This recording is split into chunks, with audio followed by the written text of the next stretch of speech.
بسم اللہ الرحمن الرحیم اللہم صلی علی سیدنا و مولانا محمد وعلی آلہ وصحبہ بارک وسلم۔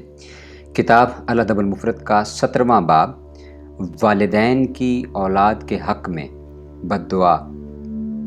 اس باب کے اندر 2 روایات آئی ہیں۔ پہلی روایت حضرت سیدنا ابو ہریرہ رضی اللہ تعالی عنہ آپ سے مروی ہے، اور آپ فرماتے ہیں کہ کریم آقا صلی اللہ علیہ وآلہ وسلم نے فرمایا کہ 3 دعائیں یقیناً مقبول ہیں: مظلوم کی دعا، مسافر کی دعا، اور والدین کی اپنی اولاد کے لیے بد دعا۔ اس باب کے اندر دوسری روایت ایک واقعہ ہے، اور وہ کریم آقا صلی اللہ علیہ وسلم نے فرمایا، حضرت سیدنا ابو ہریرہ رضی اللہ تعالیٰ عنہ اس کو روایت کرتے ہیں کہ آقا علیہ السلام نے فرمایا کہ حضرت عیسیٰ بن مریم علیہ السلام اور جریح والے بچے کے علاوہ کسی نے پنگھوڑے میں گفتگو نہیں کی۔ تو صحابہ اکرام نے عرض کیا کہ یا رسول اللہ صلی اللہ علیہ وسلم، یہ جریح والا بچہ، اس سے کیا مراد ہے اور کون ہے؟ تو آقا علیہ السلام نے ارشاد فرمایا کہ جریح ایک راہب آدمی تھا جو اپنی کٹیا میں عبادت کیا کرتا تھا، اور اس کی عبادت گاہ کی نچلی طرف ایک چراگاہ تھی، وہاں پر ایک چرواہا وہ اپنی بکریاں چرایا کرتا تھا، اور گاؤں کی ایک عورت کا اس چرواہے کے پاس آنا جانا تھا۔ ایک دن یوں ہوا کہ جریح عبادت میں، نماز میں مشغول تھا، اور اس کی والدہ آئی، اور اس کی والدہ نے اس کو آواز دی۔ اب جریح حالت نماز میں تھا، تو جریح نے سوچا کہ میں ایک طرف نماز پڑھ رہا ہوں اور ایک طرف مجھے والدہ بلا رہی ہے، آواز دے رہی ہے، تو اس نے نماز پڑھنے کو ترجیح دی، اس نے نماز جاری رکھی۔ پھر اس کی والدہ نے اس کو دوسری مرتبہ آواز دی، اور جریح نے تب بھی نماز جاری رکھی، اور تیسری دفعہ بھی پھر اس کی والدہ نے اس کو آواز دی، تو جریح نے نماز جاری رکھی، اس کو ترجیح دی۔ اس کے دل میں پھر خیال آیا کہ میں کیا کروں کہ ایک طرف نماز ہے اور ایک طرف والدہ آواز دے رہی ہے، تو اس نے نماز جاری رکھی۔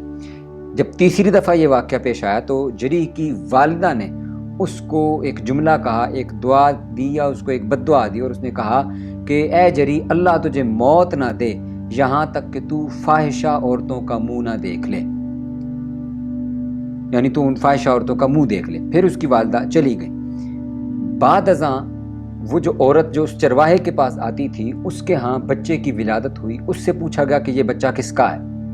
تو اس عورت نے وہ جریح پر الزام لگا دیا کہ یہ بچہ جریح کا ہے۔ اس صورت میں بادشاہ جس کے پاس یہ کیس آیا تھا، اس نے حکم دیا اور جریح کی عبادت گاہ کو گرا دیا گیا، اور جریح کو گرفتار کر کے لے جایا گیا۔ اب جب جریح کو گرفتار کر کے لے جایا گیا اور وہ اس کو پیش کرنے کے لیے لے جا رہے تھے، تو 2 رویا وہ فاحشہ عورتیں کھڑی تھی، اور اس میں سے جریح گزر رہا تھا۔ اس نے جب ان فاحشہ عورتوں کی طرف دیکھا تو جریح مسکرا پڑا۔ اب جب بادشاہ کے سامنے پیش ہوئے تو بادشاہ نے مخاطب کر کے جریح سے پوچھا کہ پہلے اس عورت سے پوچھا کہ بتا یہ بچہ کس نے؟ اس نے کہا جریح کا ہے۔ تو جریح نے سے پوچھا گیا کہ ہاں جریح تم کیا کہتے ہو؟ تو جریح نے کہا کہ اس عورت سے پوچھا کہ کیا تیرا یہ دعویٰ درست ہے کہ یہ بچہ میرا ہے؟ اس نے کہا ہاں۔ تو پھر جریح نے اس بچے کی طرف اشارہ کیا اور اس سے کہا کہ تو بتا کہ یہ بچہ تیرا باپ کون ہے؟ اے بچے تو بتا کہ تیرا باپ کون ہے؟ تو جب جریح نے اس نومولود کی طرف اشارہ کر کے یہ جملے کہے اور بولے، تو اللہ رب العزت نے اس بچے کو گویائی دی، آواز دی، اور اس بچے نے گویا ہو کر بتایا کہ وہ چرواہا جس کے پاس وہ عورت جایا کرتی تھی وہ اس کا باپ ہے۔ اب بادشاہ اور اس کے باقی مصاحب جو ہیں وہ نادم ہوئے، شرمندہ ہوئے۔ انہوں نے کہا کہ جریح ہم تجھے عبادت خانہ وہ سونے کا بنا دیتے ہیں۔ تو جریح نے کہا اس کی ضرورت نہیں۔ پھر انہوں نے کہا ہم تجھے چاندی کا بنا دیتے ہیں۔ انہوں نے کہا اس کی بھی ضرورت نہیں۔ اور پھر اس نے کہا کہ چل جیسا پہلے تھا ویسا ہی بنا دیتے ہیں۔ پھر بادشاہ نے اس سے تعجب کا اظہار کرتے ہوئے پوچھا کہ جریح ایک بات بتاؤ کہ جب تمہیں لایا جا رہا تھا تب تم مسکرائے کیوں تھے؟ اس وقت جریح نے بتایا کہ اس مسکرانے کی وجہ یہ تھی کہ میرے ساتھ یہ واقعہ پیش آیا تھا کہ میری ماں نے ایک مرتبہ مجھے یہ کہا تھا کہ اے جریح تجھے تب تک موت نہ آئے جب تک کہ تو فاحشہ عورتوں کا منہ نہ دیکھ لے۔ تو جس وقت میں ان فاحشہ عورتوں کے درمیان سے گزر رہا تھا تو میں نے ان کو دیکھا تو مجھے اپنی ماں کی وہ بات یاد آ گئی۔ تو اس باب کے اندر یہ 2 روایات، اور پھر کتاب الادب المفرد کا 18واں باب کہ عیسائی غیر مسلم والدہ کو اسلام کی دعوت دینا، اس کے اندر ایک ہی روایت ہے، اور یہ بھی حضرت ابو ہریرہ رضی اللہ تعالیٰ عنہ سے مروی ہے۔ وہ فرماتے ہیں کہ جس کسی یہودی یا عیسائی کو میرا علم ہوا اس نے مجھ سے محبت کی، اور پھر اس کی وجہ بتائی کہ میری والدہ، وہ کہتے ہیں کہ وہ عیسائی تھیں اور میں چاہتا تھا کہ وہ اسلام قبول کر لیں، مگر وہ انکاری تھیں۔ فرماتے ہیں کہ ایک روز میں نے آقا علیہ السلام کی بارگاہ میں عرض کی کہ یا رسول اللہ صلی اللہ علیہ وسلم میں یہ چاہتا ہوں، یہ میری خواہش ہے۔ فرماتے ہیں کہ میں جب گھر لوٹا تب تک میری والدہ اسلام قبول کر چکی تھی اور انہوں نے دروازہ اندر سے لاک کیا ہوا تھا، تو میں نے واپس پلٹا اور ان کی وہ کہتے جب میں نے ناک کیا تو میری والدہ نے اندر سے آواز دی کہ اے ابو ہریرہ، میں نے اسلام قبول کر لیا ہے، جس دین پر تم ہو میں اسی دین پر ہوں۔ تو فرماتے ہیں کہ میں واپس لوٹ کر گیا اور آقا علیہ السلام کی بارگاہ میں حضور کو یہ خوشخبری سنائی اور پھر حضور سے فرمایا کہ یا رسول اللہ صلی اللہ علیہ وسلم میرے لیے دعا فرمائیں۔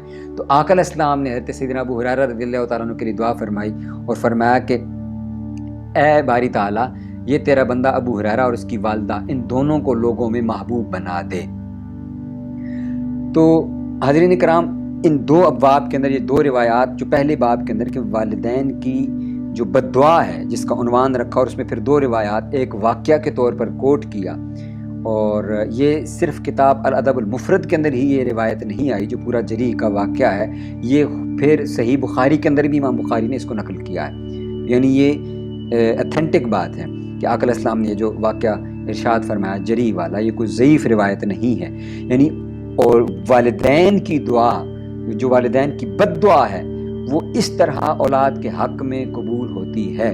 اس لیے ہمیں چاہیے کہ ہم والدین کی خدمت کر کے اور ان سے حسن سلوک کر کے ان کی دعاؤں کے مستحق ٹھہریں، اور کبھی زندگی میں کوئی ایسا عمل نہ کریں کہ خدا نخواستہ ہمیں والدین سے ان کے منہ سے کوئی ایسا جملہ نکل جائے۔ اب جریح کی والدہ نے اس کو کوئی اور بد دعا نہیں دی، خدا نخواستہ کوئی ایسی بڑی بد دعا ہوتی کہ جس سے اس کا ایمان جاتا یا اس کی دنیا خراب ہوتی اور دیگر معاملات ہوتے، تو آپ اندازہ لگائیں کہ اتنی سی بات بھی اللہ رب العزت نے قبول فرمائی، اور جریح کے ساتھ اتنا بڑا واقعہ پیش آیا کہ اس کو ایک شرمندگی کا بھی سامنا کرنا پڑا۔ وہ ایک راہب تھا، اتنا بڑا عبادت گزار، اور پھر وہ اللہ رب العزت نے اس کی عزت رکھی اس کی عبادت کے صلے کے اندر کہ وہ بچے کو گویائی عطائی فرمائی، اور وہ اس کی حق میں اس نے گواہی دے دی، لیکن اس کی والدہ کی اس دعا یا بد دعا کو اللہ رب العزت نے قبولیت ضرور دی۔ تو اللہ رب العزت سے دعا ہے کہ وہ ہمیں والدین کی خدمت کر کے اور ان سے حسن سلوک کر کے ان کی دعائیں سمیٹنے کی توفیق عطا فرمائے۔